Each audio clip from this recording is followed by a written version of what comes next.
Hello दोस्तों। Dictation start होगी 3 second बाद। स्टार्ट।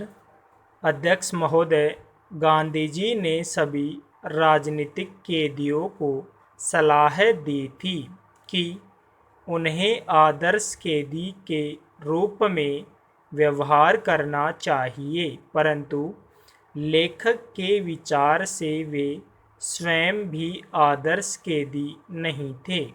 इस शताब्दी के पहले 2 दशकों में भारत की बात हमारी संकल्पनाओं के तर्क से काफ़ी मिलती जुलती थी।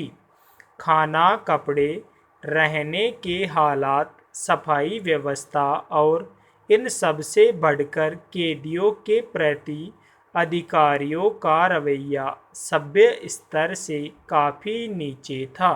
जेल कोड के अंतर्गत जो थोड़ी बहुत दवा की गई थी वह जेल के अधिकारियों के गैर कानूनी और अमानवीय रवैये के कारण समाप्त हो जाती थी।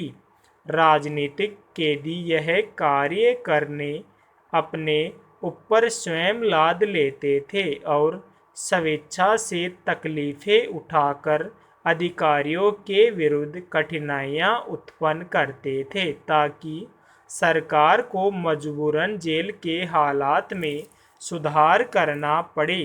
गैरकानूनी ढंग से कैदियों को पिटाना और क्रूर यातनाएं देना एक आम बात थी। मारपीट से कैदियों की मृत्यु हो जाना कोई असाधारण बात नहीं थी। जेल के कर्मचारियों में भ्रष्टाचार सामान्य रूप से फैला हुआ था। सच्चा और ईमानदार जेल अधीक्षक शायद ही कहीं हो। अतः लेखक और उसके साथियों को अनुचित रूप से गड़बड़ करके या भूख हड़ताल करके अधिकारियों के लिए कठिनाइयां पैदा करनी पड़ती थी।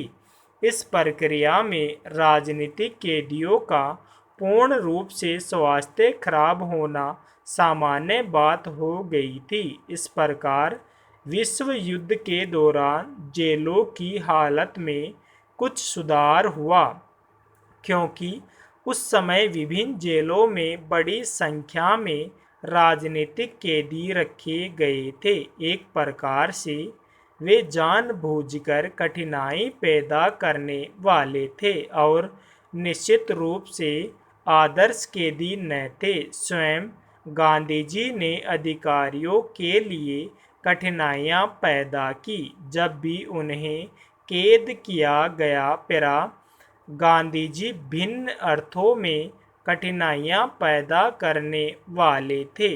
जब भी उनको जेल में रखा गया, वे जेल में आने के तत्काल बाद सरकार को मुख्य रूप से राजनीतिक मामलों पर परंतु प्राय जेल के हालत पर भी पत्र लिखने शुरू कर देते।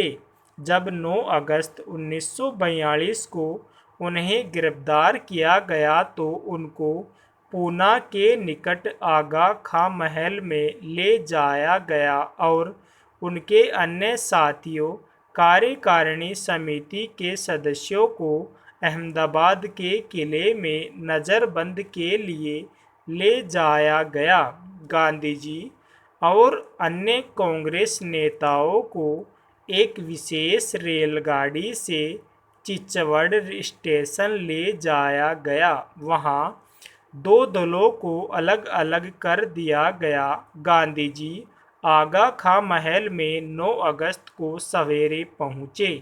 कांग्रेस जनों को अपनी अंतिम सलाह उन्होंने प्यारे लाल को इस प्रकार लिखाई कि अहिंसा में विश्वास रखने वाले स्वतंत्रता के हर सिपाही को चाहिए कि वह करो या मरो का नारा लिखे और इसे अपने कपड़ों पर लगा ले, ताकि यदि सत्याग्रह में उसकी मृत्यु हो जाए तो उसे सत्याग्रही और अहिंसा में विश्वास रखने वाले के रूप में पहचान लिया जाए।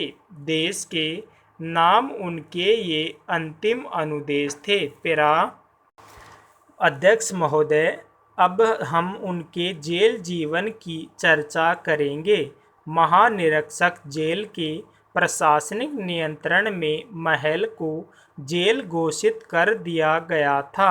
जेल में उनके साथ थे महादेव देसाई, मीराबेन और सरोजिनी नायडू।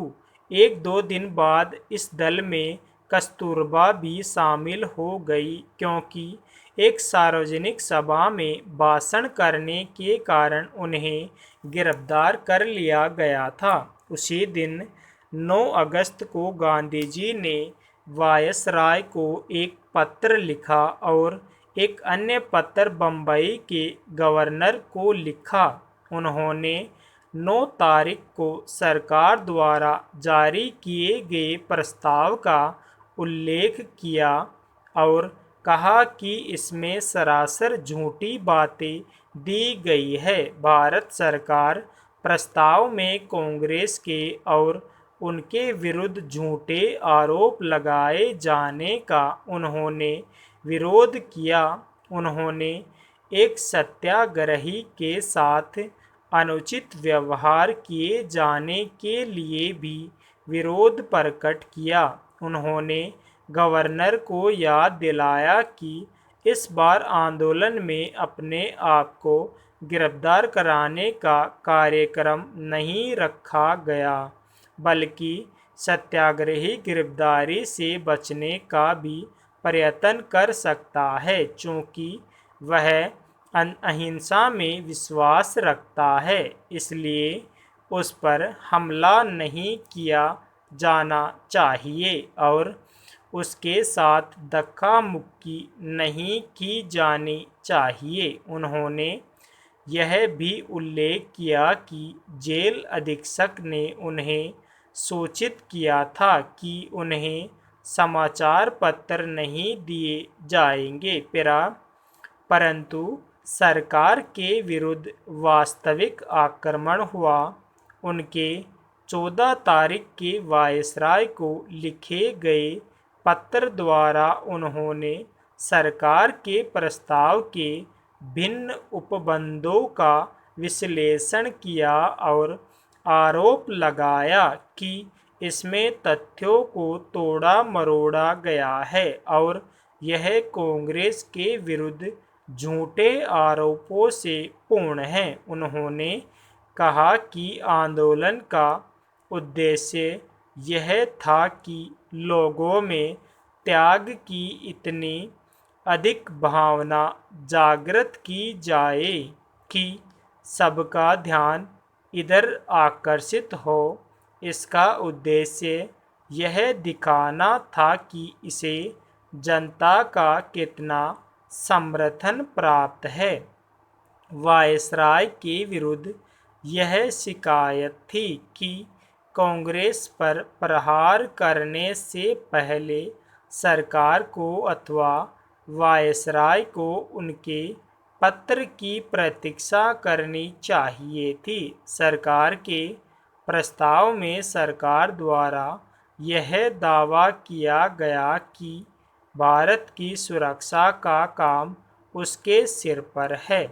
गांधी जी को यह दावा सच्चाई के साथ मजाक लगा, विशेषकर मलाया, सिंगापुर और बर्मा की रक्षा में पूर्ण असफलता के बाद उनके विचार में सरकार का प्रस्ताव सत्य की हत्या थी। वायसराय ने केवल एक वाक्य में इसका एक कटु उत्तर दिया।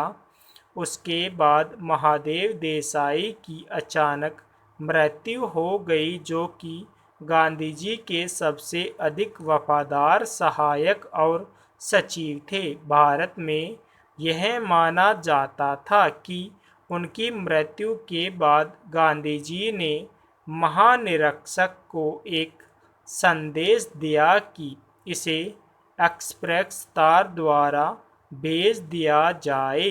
संदेश में महादेव की विधवा को केवल सांत्वना दी थी और हिम्मत बनाए रखने को कहा गया था। स्टॉप।